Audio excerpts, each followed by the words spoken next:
కావాలని మీ కలను నెరవేర్చుకోండి. సంప్రదించండి హెగ్డే ఫెర్టిలిటీ, హైదరాబాద్, తెలంగాణ. అందరికీ నమస్కారం. నేను Swaroopa Potlapalli. Welcome to trending topic.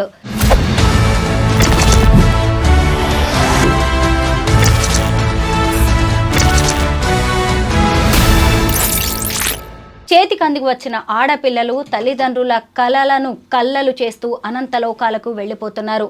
అమెరికాలో సుదీక్ష, హంపీలో అనన్య, ఇలా ఈ ఇద్దరి కథలు కూడా ఎంతో మందిని కదిలించి వేస్తూ ఉన్నాయి. సుదీక్ష కోణంకి కేసులో అనేక షాకింగ్ విషయాలు బయటకు వస్తున్నాయి. ప్రస్తుతం నాతో పాటు సోషల్ యాక్టివిస్ట్ కృష్ణకుమారి గారు ఉన్నారు. ఆవిడతో మాట్లాడి ఈ కేసుకి సంబంధించి అనేక విషయాలు తెలుసుకుందాం. మేడం నమస్తే. నమస్తే. సుదీక్ష కోణంకి, అలాగే డాక్టర్ అనన్య, వీళ్ళిద్దరు కూడా అసలు జీవితం పట్ల ఎంతో ఆశలున్న పిల్లలు. తల్లిదండ్రులు కూడా వాళ్ళ మీద ఎన్నో ఆశలు పెట్టుకున్నారు. అలాంటి పిల్లలు ఇలా అర్ధాంతరంగా అదృశ్యం అయిపోయారు. ఏమంటారు ఈ కథల గురించి మీరు? చాలా బాధాకరం అండి. ఎందుకంటే ఏ తల్లిదండ్రులకి బిడ్డ దూరం అయితే ఆ బాధ ఆ తల్లిదండ్రులకే తెలుస్తుంది. మనం ఎంత పైన అయ్యో పాపం, అయ్యో ఇలా జరిగిందా అలా జరిగిందా, ఆవిడ కష్టం ఎవరు తీరుస్తారు అని మనం మాట్లాడతాం. కానీ మనము మూమెంటరీగా మాట్లాడతాం, తర్వాత మనకు సంబంధం లేదు ఆ విషయంతో. కానీ కన్న తల్లి మట్టుకు తను చనిపోయే వరకు ఆ కడుపు తీపి అంటారు కదా, అది అసలు ఇంకా వాళ్ళు కోలుకోవడం అనేది ఉండదు. పైకి కోలుకున్నట్లుగా పైకి కనిపిస్తారు, కానీ వాళ్ళకి ఏదో ఒక సందర్భంలో ఆ కొడుకు ఆ కూతురు గుర్తొస్తూనే ఉంటారు. ఇంకా అది దాన్ని అలా అక్కర్లేదు, అలా కాదు ఇలా కాదు అని మనం మాట్లాడినంత మాత్రాన ఏదో ఉపశమనానికి ఆ నిమిషానికి పనికొచ్చే మాటలే, కానీ వాళ్ళు దాని నుంచి వాళ్ళ జీవితంలో కోలుకోలేరు. పైగా జన్ ఫిలాసఫీలో కూడా ఒకటి ఉంది. అత్యంత బాధాకరమైన విషయం ఏంటి ఈ ప్రపంచంలో అంటే తల్లిదండ్రుల ముందే పిల్లలు పోవటం. ఇది ఎందుకంటే మామూలుగా ఏంటి, ఫస్ట్ తల్లిదండ్రులు చనిపోతారు, తర్వాత పిల్లలు పెద్దవాళ్ళు అయ్యాక వీళ్ళు చనిపోతారు, ఆ తర్వాత వాళ్ళ పిల్లలు పెద్దవాళ్ళు అయ్యాక వాళ్ళు చనిపోతారు. ఇది మనం ఒక క్రమంలో, వరుస క్రమంలో చూస్తాం, జీవిత విధానానికి చూస్తాం. అంటే నిండు నూరేళ్ళు అంటాం. మరీ నిండు నూరేళ్ళు ఉన్నా ఉండకపోయినా 60 ఏళ్ళు 70 ఏళ్ళు 80 ఏళ్ళు బతుకుతారు ఎవరికి తోచినంత. మరీ 60 ఏళ్ల లోపు లేకపోతే 65 ఏళ్ళు ఆ ప్రాంతంలోనూ చనిపోతే ఇప్పుడు మనకి లైఫ్ ఎక్స్పెక్టేషన్స్ కూడా పెరిగినాయి, లైఫ్ స్పాన్ కూడా. ఈ పరిస్థితుల్లో ఏంటంటే మనకి 70 ఏళ్ళు అంటే కూడా చిన్నే అనుకుంటున్నారు. ఒకప్పుడు 70 ఏళ్ళకి చనిపోతే ఆ వృద్ధుడు అనేవాళ్ళు. సరే, ఏదేమైనప్పటికీ ఇలా చనిపోవడం మటుకు బాధాకరం. ఈ రెండు విషయాల్లోనూ పిల్లలిద్దరూ చాలా ప్రతిభావంతులు, ఫ్యామిలీ బ్యాక్గ్రౌండ్స్ ఉన్న పిల్లలు. మరి ఎందుకు ఇట్లా జీవితాలు ఇలా అర్ధంతరంగా ముగిసిపోయినాయి అంటే ఒక్కటే కారణం, పిల్లలు తల్లిదండ్రులకి చెప్పేది ఒకటి, వాళ్ళు చేసేది ఒకటి. ఇది పిల్లల్ని ఒక రకంగా, వీళ్ళిద్దరు చనిపోయారని కాదు, మనం ఇదంతా మాట్లాడేది ఎందుకు అంటే బతికున్న వాళ్ళకి ఏదైనా కనువిప్పు కలుగుతుందా అని మనం మాట్లాడతాం. ఇప్పుడు మనం మాట్లాడేది చనిపోయిన వాళ్ళు వినరు, వాళ్ళ తాలూకు మనుషులకి మనం మాట్లాడేది ఉపశమనం కలుగుతుందో లేదో కూడా మనకు తెలియదు. కానీ వాస్తవంగా కావాల్సింది ఏంటి అంటే ఎవరికైనా ఇంతన్నా చెవిలో వేసుకుంటే గనక,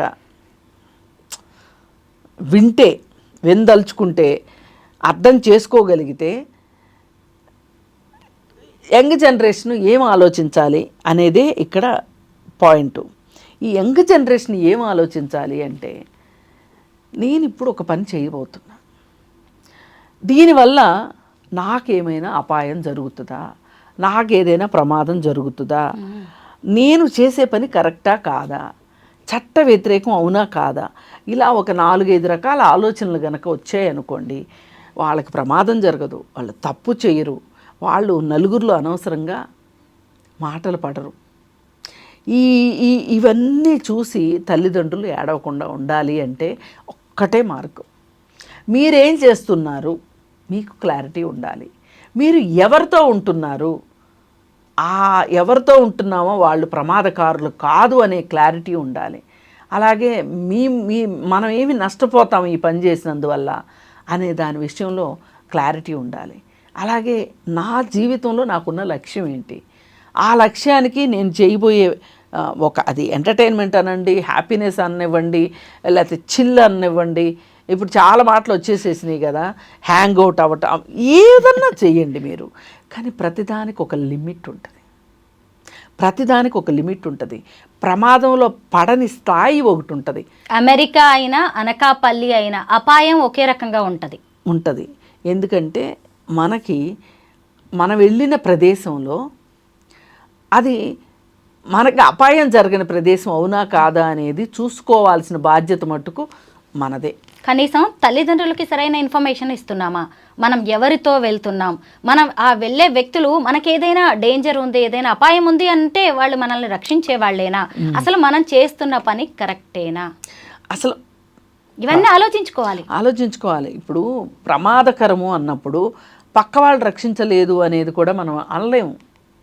అసలు మీరు ఆ ప్రమాదంలోకి వెళ్లకుండా చూసుకోగలిగిన పరిస్థితులు ఉన్నప్పుడు కొత్త ప్రదేశానికి వెళ్తున్నాం, ఏ ప్రదేశం ఏంటి అని, దాని టోపోగ్రఫీ ఏంటి, దాని జియోగ్రఫీ ఏంటి, దాని హిస్టరీ ఏంటి అనేది చూసుకోవాలి. అసలు ఎందుకు వెళ్తున్నాం. ఇప్పుడు అనన్య ఎక్కడైతే నీళ్ళల్లో పడిందో ఆ ప్లేస్లో ఇప్పటికీ 50 మంది అయినా చనిపోయారంట.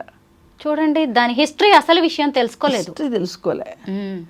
నేను ఇప్పుడు ఆ నైసర్గిక స్వరూపం తెలుసుకుంటే, ఆ జియోగ్రఫీది కనుక తెలుసుకుంటే, ఇది ఏంటి అసలు కిందే ఉంది, పక్కనే ఉంది, వెనకే ఉంది, ఒకవేళ నేను ఏదైనా సాహసం చేస్తే నాకు సేఫ్టీ ఉంటుందా ఉండదా, ఇవన్నీ ఆలోచించుకోవాలి కదా.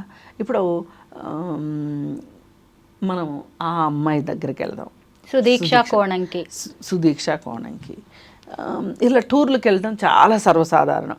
అమ్మాయిలే వెళ్తారా, అమ్మాయిలు అబ్బాయిలు కలిసి వెళ్తారా, అబ్బాయిలు అమ్మాయిలు కలిసి వెళ్తారా అనేది డిబేట్ కాదు ఇక్కడ. ఎందుకంటే ఆయా ప్రాంతాల పరిస్థితులను బట్టి,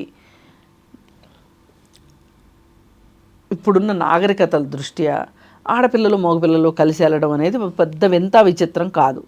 కలిసి వెళ్ళినా కానీ మనము చూసుకోవాల్సింది ఏంటి, ఇక్కడ నేను ఉన్న ప్లేసు సేఫ్టీయేనా కాదా, నాకు చుట్టూ ఉన్న వాటి వల్ల ఏమన్నా సేఫ్టీ ఉండదా, లేకపోతే నేను వెళ్ళిన మనుషుల వల్లే నాకు సేఫ్టీ ఉండదా, ఇలాంటి ఆలోచన అయితే ఉండాలి, ముందు చూపు ఉండాలి. లేకపోతే గనక ఇలాగే జరుగుతుంది. సుదీక్ష కోణంకి సంబంధించి 2 వీడియోస్ బయటకు వచ్చాయి మేడం. సుదీక్ష, ఆమెతో పాటు ఇంకో 3 అమ్మాయిలు ఉన్నారు, ఇంకో 2 ఫారినర్స్ అబ్బాయిలు ఉన్నారు. వాళ్ళు ఈ 6 కలిసి ఒక రిసార్ట్స్లో వెళ్తున్న నైట్ టైంలో వెళ్తున్న విజువల్స్ బయటకు వచ్చాయి. అలాగే సుదీక్ష ఇంకొక అబ్బాయి కలిసి ఆ అలల్లో తిరుగుతున్న విజువల్స్, అలల్లో కొట్టుకు వెళ్తున్న విజువల్స్ కూడా మనకి బయటకు వచ్చాయి. అసలు ఆ తల్లిదండ్రులు కానీ ఎవరైనా చూసి ఎంత బాధపడాల్సిన విషయాలు ఇవన్నీ కూడా, ఎవరు వీటిని సమర్థించేలాగా కూడా లేవు. ఇంకొకటి, అసలు సుదీక్ష తల్లిదండ్రులు మీడియా ముందుకు వచ్చేసి మా అమ్మాయి అదృశ్యమై ఇప్పటికే 2 వారాలు గడిచిపోయింది, ఇక ఆమె చనిపోయినట్టుగా ఆయన ప్రకటించండి అని అడుగుతుంటే ఎంత బాధ మేడం తల్లిదండ్రులుగా, అది వాళ్ళకి ఎంత శిక్ష చెప్పండి. అసలు ప్రకటించమని అడగటం కాదు, అక్కడ ఉన్న పరిస్థితిని బట్టి వాళ్ళు డిసైడ్ అవ్వటం కరెక్టు. ప్రభుత్వం ప్రకటించింది అనుకోండి, రేపొద్దున అమ్మాయి వచ్చింది అనుకోండి, ప్రభుత్వం నిర్లక్ష్యం అవ్వదు. సరిగ్గా సర్చింగ్ చేయకుండా, అన్లెస్ అంటిల్ డెడ్ బాడీ దొరికే వరకు మనము డిక్లేర్ చేయదు గవర్నమెంట్, పోలీసులు డిక్లేర్ చేయదు, గవర్నమెంట్ డిక్లేర్ చేయదు. ఇప్పుడు ఆ పాయింట్ని లూప్ హోల్ని పట్టుకునే కదా మొన్నవాడు శవం దొరికితే కదా నేను హంతకుండా అంటారు అని చెప్పి ముక్కలు కట్ చేసి మీర్పేట ఘటన అదే కారణం. ఇప్పుడు డెడ్ బాడీ దొరకందే చనిపోయినట్టు లెక్క కాదు, ఎప్పటికైనా కానివ్వండి. అది ఒక మిస్టీరియస్ డెత్గా మిగిలిపోతుంది తప్పితే, మిస్టీరియస్ ఇన్సిడెంట్గా మిగిలిపోతుంది తప్పితే డెత్ అని చెప్పి ప్రకటించరు. సరే మీరు ప్రకటించండి అంటే వాళ్ళ ఆక్రోశం ఏంటి అంటే తల్లిదండ్రుల ఆక్రోశం, కనీసం మా డెడ్ బాడీనైనా మాకు ఇప్పించండి అనేది వాళ్ళ అభ్యర్థన. ఇప్పటికే చాలా సర్చింగ్ జరుగుతోంది మేడం, పైనుంచి ఏరియల్ వ్యూలో డ్రోన్లతో సర్చింగ్ జరుగుతోంది, బోట్స్తో సర్చింగ్ జరుగుతుంది. అమెరికాలో ఉన్న అన్ని రకాల ఎక్విప్మెంట్ని, టెక్నాలజీని వాడుతున్నారు. ఆ అమ్మాయి బాడీ అలా దొరుకుతుంది. అసలు కాదండి, అక్కడ 2 జట్లుగా విడిపోయారు. మొదటి జట్టు వాళ్ళు ఏమనుకున్నారు అంటే ఆమె ఇంకా అక్కడే ఉందేమో, వస్తుందిలే అని చెప్పి సాయంత్రం వరకు వెయిట్ చేశారు. కానీ ఆమెతో పాటు నీళ్ళలో ఉన్న కుర్రాడు ఏం చెప్తున్నాడు, పెద్ద అల వచ్చింది, నేను బయటికి రాగలిగాను. తను రాలేదు అని చెప్పినప్పుడు వెంటనే ఆ సంబంధిత అధికారులతో చెప్పుంటే బాగుండేది కదా. ఒక రెస్పాన్సిబిలిటీ తీసుకొని తను కనిపించట్లేదు, ఇట్లా ఆలల్లో వెళ్ళిపోయినట్టు అనిపిస్తుంది అని వెతికిన తర్వాత ఒకవేళ అమ్మాయి నిజంగానే ఆ పక్కనే దేనికో వెళ్ళి తిరిగి వచ్చింది అనుకోండి, నష్టమేమి లేదు దానివల్ల. కానీ అతను చెప్పకపోవటం వల్ల ఇవాళ అసలు ఆమె బాడీ కూడా దొరకని పరిస్థితి వచ్చిందంటే అతను సరైన టైంలో చెప్పకపోవటం. పైగా ఈ పిల్లలందరూ చూడండి మేడం, ఎంత డేంజర్ ప్లేసెస్కి వెళ్తున్నారు, అంటే ప్రమాదాలతో ఆడుకుంటున్నారు. అదే అంటే వీళ్ళకి ఉన్న ధైర్యం అదే. మమ్మల్ని ఏం చేస్తుంది, మాకంతా తెలుసు, మమ్మల్ని అసలు ఒకళ్ళు మానిటర్ చేస్తారా, మాకు చెప్తారా. ఎంతమంది అండి గోవా వెళ్ళి గోవాలో చచ్చిపోయింది. సుదీక్ష, అనన్య ఇద్దరు కూడా 20-25 వయసు పిల్లలు. మీరు రజిత మైనంపల్లి గారి కూతురు ఈ అనన్య, మీరు ఆవిడ్ని కలిశారు కదా ఆ తర్వాత. అవును. అసలు ఆవిడ బాధను చూస్తుంటే రజిత గారు ఏడుపు మామూలుగా లేదు. ఆ కూతురు మీద ఎన్ని ఆశలు పెట్టుకుని ఉన్నారు. చాలా ఆశలు పెట్టుకున్నారు ఆవిడ. ఆ అమ్మాయి కూడా జీవితంలో చాలా జీవించింది. అనన్య కూడా మామూలు లైఫ్ కాదు అమ్మాయిది. బ్యాడ్ లక్ అసలు నిజంగా అమ్మాయి మిస్ అవ్వటం.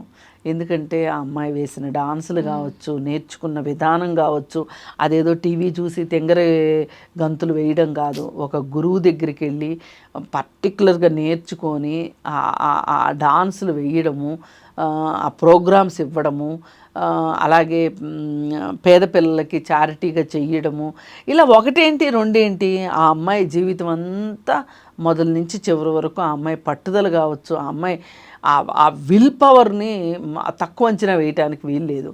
కాకపోతే ఒక్కటే నాకు అక్కడ ఏమనిపించిందంటే, తల్లిదండ్రులు కూడా మరీ అసలు ఇలా పెట్టుకుని ఉంచుకోవడం కన్నా ప్రపంచాన్ని వాళ్ళకి పరిచయం చెయ్యాలి. ప్రమాదాలను కూడా అంటే ప్రమాదాలు ఇలా ఉంటాయి అనేది ఎంతసేపు మనం ఏం చేస్తామంటే ఏదన్నా ఒకటి నేర్పిస్తే ఈ పిల్లలు ఏమి ఎక్స్పెరిమెంట్ చేస్తారో అని అనుకుంటారు. కానీ పిల్లలు ఎప్పుడు కూడా ఎక్స్పెరిమెంట్లుగానే ఉంటారు.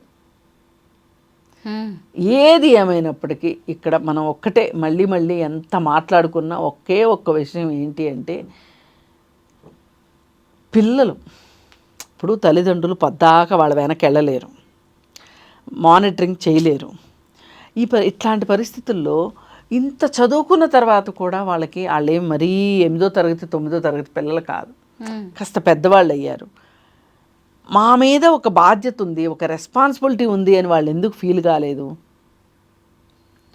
ఒక జాగ్రత్త పడాల్సిన అవసరం ఉంది, టేక్ కేర్ అనేది, హ్యాండిల్ విత్ కేరు, ఇట్లా వీటిని ఎందుకు వాళ్ళు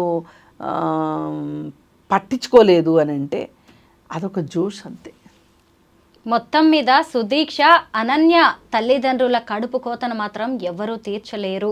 ఈ ఘటనల ద్వారా మిగతా వాళ్ళైనా చాలా విషయాలు తెలుసుకోవాలి. ముందు ఎక్కడికైనా వెళ్ళేటప్పుడు మీరు కరెక్ట్గా ఎక్కడికి వెళ్తున్నారు అనేది పేరెంట్స్కి చెప్పాలి, ఎవరితో వెళ్తున్నారు అనేది చెప్పాలి. ఒకవేళ అక్కడ ఏదైనా జరిగితే ఏం చెయ్యాలనే దాని మీద కూడా మీకంటూ ఒక అవగాహన ఉండాలి. Thank you so much madam. Thank you.